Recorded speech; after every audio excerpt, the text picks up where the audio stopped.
Mi nombre es Manuel Marlasca y soy periodista de sucesos desde hace 30 años. Soy periodista de sucesos, pero también soy un apasionado lector de todo tipo, de novela policíaca, de novela negra, de ensayo, de biografías.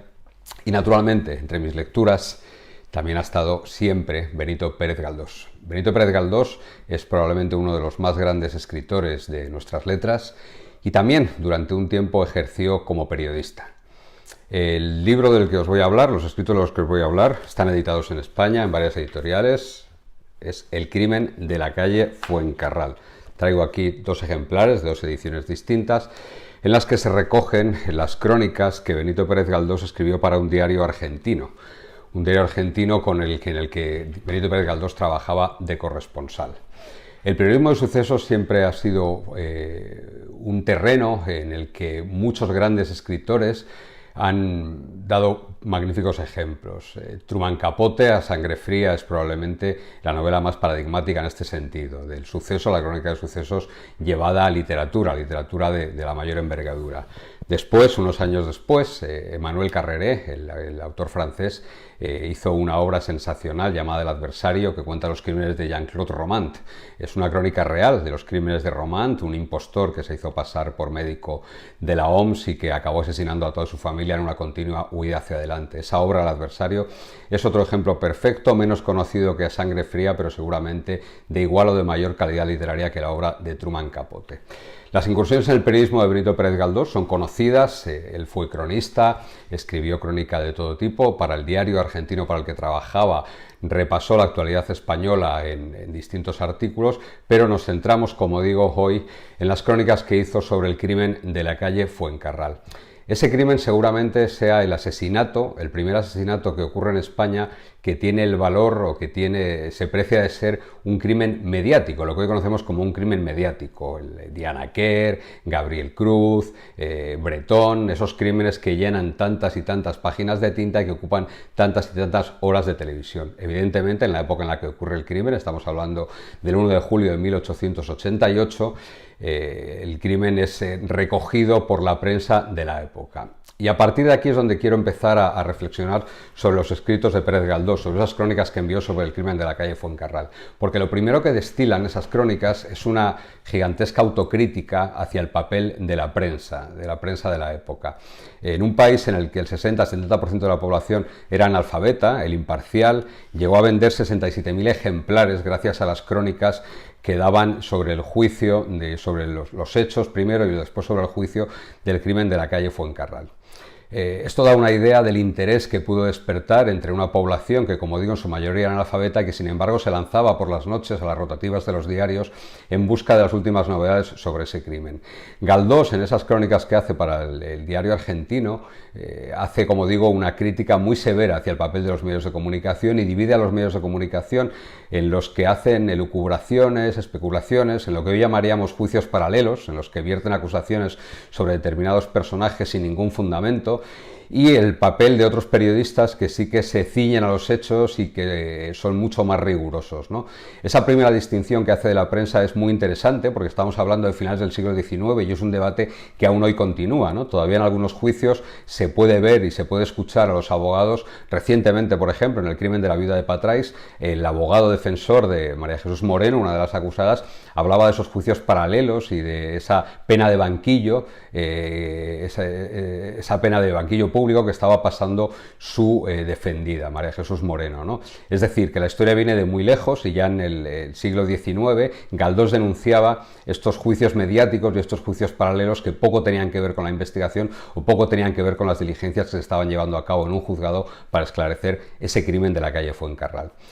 ¿Por qué ese crimen de la calle Fuencarral tuvo tantísima repercusión? ¿Por qué tuvo tanto interés? Bueno, había una serie de personajes alrededor del crimen que desde luego desataron este interés. Lo primero, la víctima, ¿no? La víctima, Luciana, era una mujer emparentada con la nobleza, viuda de un noble, de un tipo que había hecho fortuna y se había quedado viuda y había heredado una gran fortuna. Tenía un hijo, Varelita, que era, bueno, pues lo que en la época se consideraba un rufián, un golfo, un vividor, un mujeriego, alguien que no trabajaba, un nini, diríamos hoy, alguien que no trabajaba, pero que le pegaba unos sablazos de muy señor mío a su madre para seguir manteniendo ese tren de vida. Y luego estaba Higinia. Higinia era la criada, que fue la principal sospechosa desde el primer momento, y en la que Benito Pérez Galdós se fija, y es cuando Galdós se vuelve más Galdós en estos textos del crimen de la calle Fuencarral.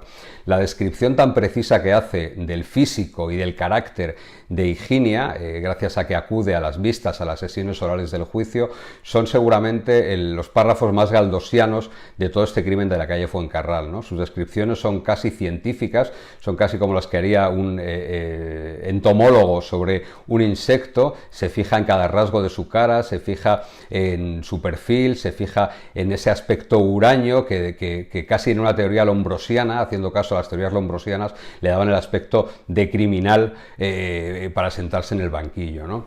Higinia es un personaje muy atractivo en ese sentido porque es seguramente la normalidad más absoluta, la llevada a un crimen horrible, la zafiedad incluso del crimen, lo que yo siempre llamo el crimen de zapatilla. Los asesinos no son como Aníbal Lecter, los asesinos no son gente refinada ni gente sofisticada, sino que suelen ser gente bastante vulgar, que comete actos terribles, pero dentro de su vulgaridad también, ¿no? Higinia es un perfecto ejemplo de eso, y así Galdós nos la hace llegar, ¿no? Galdós nos describe a Higinia como ese personaje zafio, vulgar, capaz de cometer ese crimen terrible, el asesinato de su señora por apenas 14.000 duros, que es por lo que finalmente la mató. Para colmo, aparte de Varelita, de Higinia, hay otro personaje que es Millán Astray, que era entonces director de la Modelo de Madrid, que es alguien que había compadreado con Varelita, con el hijo de la víctima, para dejarle salir de prisión cuando él estaba cumpliendo una condena, ¿no?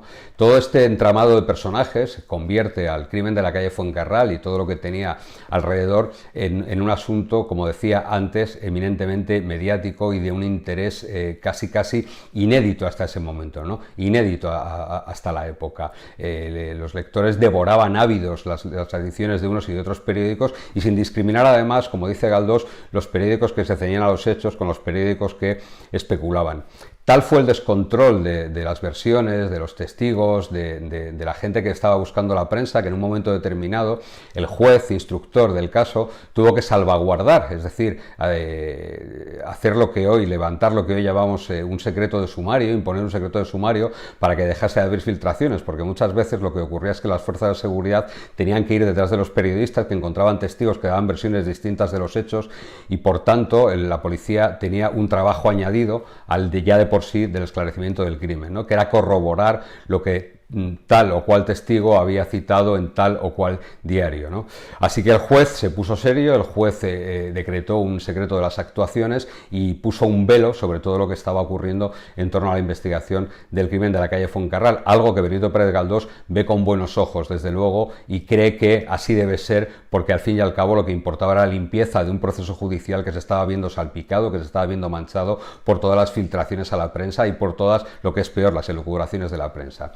Hay un fragmento de una de las crónicas de Benito Pérez Galdós que es muy interesante visto a los ojos de hoy, o visto a los ojos de la prensa de hoy, que es en el que hace referencia a que casi cualquiera se podía hablar del crimen de la calle Fuencarral investido de una autoridad que era falsa, una autoridad que no tenía, una autoridad que no poseía, pero que sin embargo opinaban en los periódicos con una aparente solvencia muy lejana de la realidad y muy lejana, desde luego, de los conocimientos de alguien, ¿no?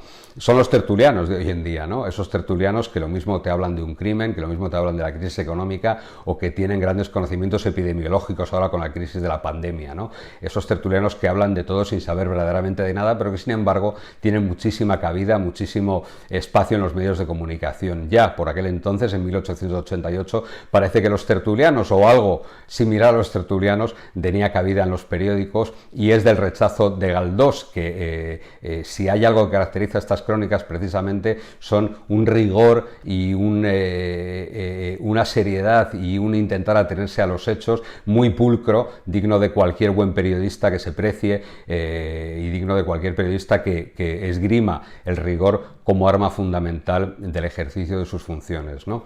Al fin y a la postre, Benito Pérez Galdós lo que hace en estas crónicas, en estas cartas que envía al diario argentino para el que trabajaba, es un repaso perfecto de las idas y venidas de una investigación que fue francamente compleja, y también unas crónicas sensacionales del juicio, como decía antes, en donde Galdós se muestra más Galdós que nunca. Recordemos que por esa época Galdós escribe y publica probablemente la obra canónica de todos sus libros, que es Fortunata y Jacinta, y seguramente una de las obras cumbre de la literatura española, ¿no? Por tanto, leyendo Los crímenes de la calle Fuencarral, uno va a encontrar una magnífica literatura, por supuesto, porque detrás está la pluma de Benito Pérez Galdós, pero también va a encontrar un ejercicio sensacional de periodismo, ¿no? De eso que años después se llamó crónica periodística, y que lleva al periodismo y lleva a la narración de unos hechos reales hasta las más altas cotas de la literatura. Y va a encontrar también, y es probablemente lo que más interesa a los profesionales de la información como yo, va a encontrar una serie de críticas y una serie de llamadas de atención a los medios de comunicación sobre cuál debe ser el desempeño de su trabajo. El desempeño de un medio de comunicación, o de un periodista de sucesos en este caso, no puede ser nunca dictar una sentencia, no puede ser nunca apuntar hacia un sospechoso, sino que tiene que ser contar los hechos tal y como son y recoger los relatos tal y como son de lo que está ocurriendo, ¿no? Y eso Benito Pérez Galdós hace muchísimo hincapié en ello, remarca especialmente el papel y la importancia de unos medios de comunicación que entonces, como digo, eran 67.000 ejemplares, llegó a vender El Imparcial en una España prácticamente analfabeta. Imaginemos si a Pérez Galdós lo llevan a uno hasta esta época y tiene que comentar y tiene que hacer crónicas sobre alguno de los crímenes más mediáticos de los últimos años, se llevaría las manos a la cabeza horrorizado de las cosas que se han dicho en televisión, sobre todo, ¿no? De una manera especial. El periodismo de sucesos, como decía al principio, ha sido siempre fuente de una magnífica literatura, ¿no? Pero son cosas distintas. La literatura va por un lado, la literatura tiene sus herramientas, la literatura tiene sus armas, y por otro lado está el periodismo. Y el periodismo bien escrito no deja de ser periodismo. El periodismo bien escrito no se convierte en literatura. Para que se convierta en literatura creo que tiene que haber otros aditamentos, ¿no? La crónica de sucesos ha evolucionado desde esta época, desde el siglo XIX hasta ahora, pero el interés sigue siendo el mismo. Y el interés de los sucesos es algo por lo que me han preguntado muchos chavales haciendo sus trabajos de fin de grado, por ejemplo, en la universidad, y yo creo que es que el suceso, y El crimen de la calle Fuencarral es un ejemplo perfecto, habla de pasiones, habla de miserias, habla de sentimientos, hay sexo, hay dinero, hay amor, hay odio, hay envidia, hay ambición. Todas esas emociones tan consustanciales al ser humano desde tiempos inmemoriales, ¿no? Ya la Ilíada o ya la Odisea contaba crímenes tremendos motivados por estas mismas razones por las que Higinia asesina, y las mismas razones por las que todavía hoy en el siglo XXI, en la segunda década del siglo XXI, se sigue asesinando, ¿no? Por tanto, los sucesos van a seguir siendo del interés de la población. Lo importante es que sigamos esas recomendaciones, lo importante es que estemos atentos a textos como el de Benito Pérez Galdós, en el que se nos da una pequeña guía de buenas maneras, una pequeña guía de buenas prácticas de lo que debe hacer un periodista de sucesos para no caer precisamente en la especulación. El crimen de la calle Fuencarral acabó, y voy a hacer un pequeño spoiler, acabó con la ejecución de Higinia, que es la última mujer ejecutada mediante el garrote vil. Fue una ejecución pública que atrajo la atención, como no podía ser de otra manera, de miles de personas, y además su cadáver, a modo de escarmiento, estuvo expuesto varios días, ¿no? Afortunadamente los tiempos han cambiado, ya no hay ejecuciones, mucho menos ejecuciones públicas, pero la esencia del suceso de alguien que por ambición o por codicia, por unos cuantos duros, acaba asesinando con la ayuda de su compinche a su patrona, a su jefa, al fin y al cabo, eso sigue funcionando, sigue habiendo crímenes muy similares, y los asesinos, eso sí, varían muy poco de esa descripción tan precisa que hace Benito Pérez Galdós sobre Higinia, que al fin y al cabo es la vulgaridad, es la normalidad, es la más absoluta zafiedad puesta al servicio del mal.